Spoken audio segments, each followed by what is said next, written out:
공수처 수사를 두고 여야 할 것 없이 이제 공수처 수사의 어떤 역량을 지적하는 목소리가 나오고 있는데 그렇죠. 일단 그 체포영장의 유효기간이 좀 연장이 되면서 재집행에 좀 나설 것으로 보입니다. 근데 지난 1차 집행 시도 때 봤던 게 워낙 좀 그 실망스러운 모습이어서 2차는 제대로 될까 이런 생각이 좀 드는데 의원님 보시기엔 좀 어떠세요?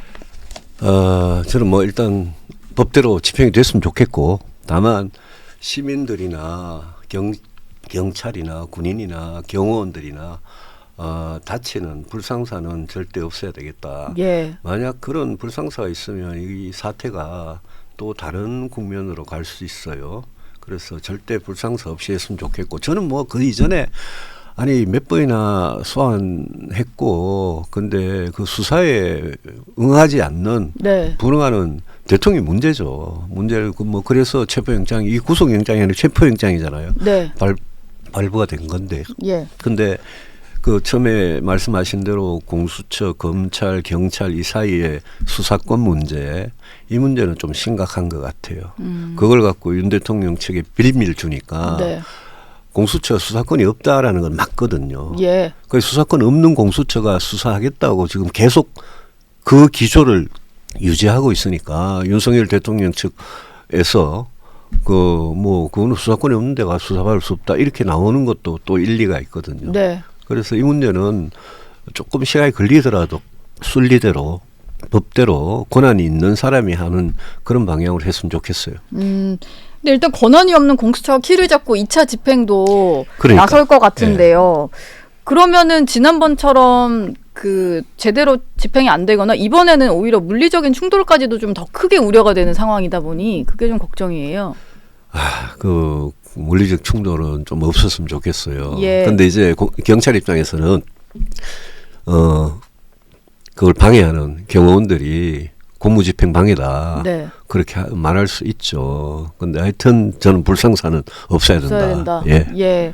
민주당 같은 경우는 최상목 권한대행에게 이 경호처 지휘를 좀 압박을 하고 있잖아요. 지금 대통령 권한대행이니 대행으로서 역할을 하자면 체포영장 집행을 막아서면은 처벌하겠다 이거를 천명을 해야 경호처도 이 체포영장 집행에 좀 응할 수 있다 이런 논리인데 이게 최상목 권한대행이 결정해서 할 수 있는 일일까요? 민주당 요구대로? 최상목 권한 내용은 아마 이 일에서는 예. 그냥 법대로 절차가 지켜지는지만 보시는 게 좋은 것 같고요. 예. 권한 대행이 헌재 재판관 2명을 임명을 해서 헌재가 순리대로 이렇게 순조롭게 가고 있잖아요. 예. 그래서 저는 이 문제 가지고 민주당이 자꾸 최상목 권한 대행을 겁박을 하고 이런 거는 굉장히 좀 보기가 안 좋고 민주당이 마치 정권을 다 잡은 것 같이 그렇게 행동하는 거 굉장히 오만하게 보이고 심지어 뭐 탄핵 이야기까지 나왔잖아요. 예. 그 탄핵은 그건 뭐 저는 있을 수가 없는 거라고 생각하고 한덕수 총리 탄핵할 때도 저는 너무 성급했다고 봤거든요. 예. 그때 뭐 또 특검법 거부 시한도 남아 있고 또 한덕수 총리가 여야 합의 같은 강조했고 이런데 그걸 바로 탄핵을 해버렸잖아요. 예. 근데 그 한덕수 권한대행 그 탄핵은 정족수 문제가 아직 해결이 안 된 채로 남아 있어서 그렇죠. 이게 과반이냐 3분의 2냐 그걸 헌재가 지금 아직도 결론을 안 내리고 있잖아요. 그런데 또 최상목 권한 대행의 뭐 고발을 일단 했지만 탄핵 이야기까지 나오고 이러니까 이거는 뭐 굉장히 좀 위험한 상태 같고 특히 경제나 안보에 미치는 영향은 굉장히 안 좋은 것 같아요. 탄핵을 얘기하는 일부 중진도 있고 탄핵은 아니지만 그래도 직무유기 혐의로 고발은 했거든요. 했죠. 이건 좀 어떻게 보세요? 사실 탄핵한 것만큼이나 권한대행을 고발하고 이런 행위도 좀 국정 혼란을 더 부추기는 것 같은데. 그래서 그 민주당이 이재명 대표나 민주당이 경제나 안보가 지금 얼마나 심각한 상황인지를 안다면 그 사람들이 최상목 권한대행까지 자꾸 이렇게 협박하고 그게 뭐 고발이든 탄핵이든 그거는 굉장히 위험한 것 같아요. 예. 의원님 경제학자시니까 경제 상황까지 보면서 지금 나라에 대한 상황이 더 걱정이 많으실 것 같아요.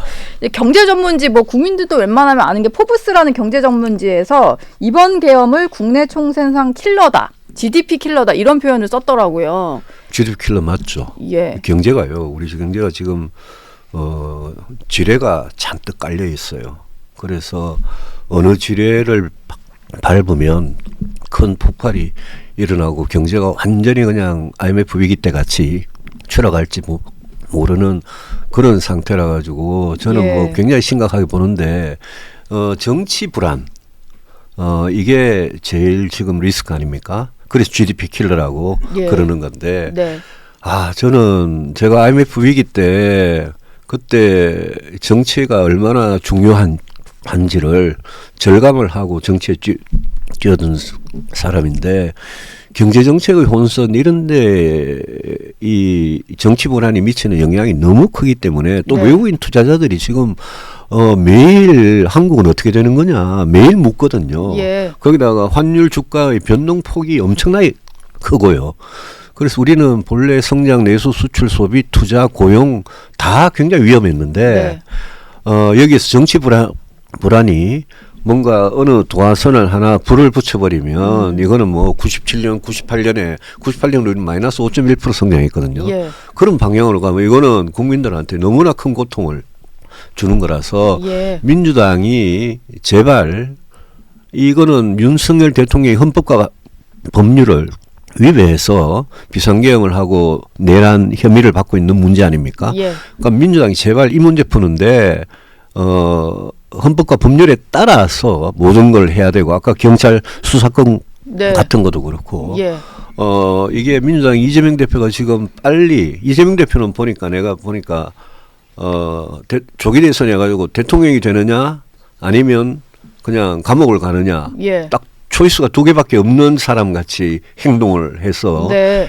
될 수 있으면 빨리 하려고 별짓을 다 하고 있거든요. 그거 그러지 마라. 네. 이재명 대표 사법 리스크는 그거대로 처리를 해야 되고 예. 이거는 헌법과 법률에 따라서 질서 있게 해결하지 않으면 이번 탄핵 심판 사태는 예. 내란 수사도 마찬가지고 그거는 뭐 앞으로 굉장히 이 승복을 못하는 국민들이 그런 문제까지 이야기할 수 있기 때문에 이재명 예. 대표하고 민주당이 좀 조심해 줬으면 좋겠어요. 예.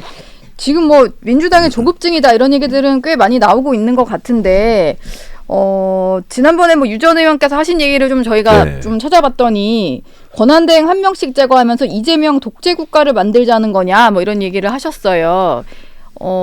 지금 국민들이 보기에도 네. 한덕수 권한대행까지 하는 걸 보고 이러자고 우리가 대통령 탄핵을 요구한 건 아닌데라는 생각을 하시는 국민도 꽤 많이 계셨던 걸로 맞아요. 저는 알거든요. 예. 한덕수 권한대행도 너무 무리하게 탄핵을 한 예. 걸로 저는 보이고 네. 이제 더 이상의 권한대행 탄핵은 제가 보기에는 없어야 됩니다. 예. 정말 없어야 됩니다.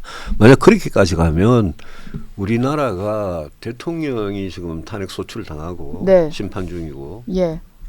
총리에다가 부총리에다가 그다음에 교육부 총리를 넘어가는데 네. 만약 그렇게 되면 진짜 국제사회에서 우습게 되고 트럼프 대통령 곧 취임하잖아요. 예. 트럼프 대통령 취임하면 북한 김정은하고 지금 무슨 딜을 할지 모르는 상황이고 우리 경제에 어떤 충격을 미칠지 모르는 상황인데 네. 마침 경제부총리가 권한대행을 하고 있고 한국은행 총재나 이런 분들이 힘을 보태고 있으니까 요거는 건드리지 마라.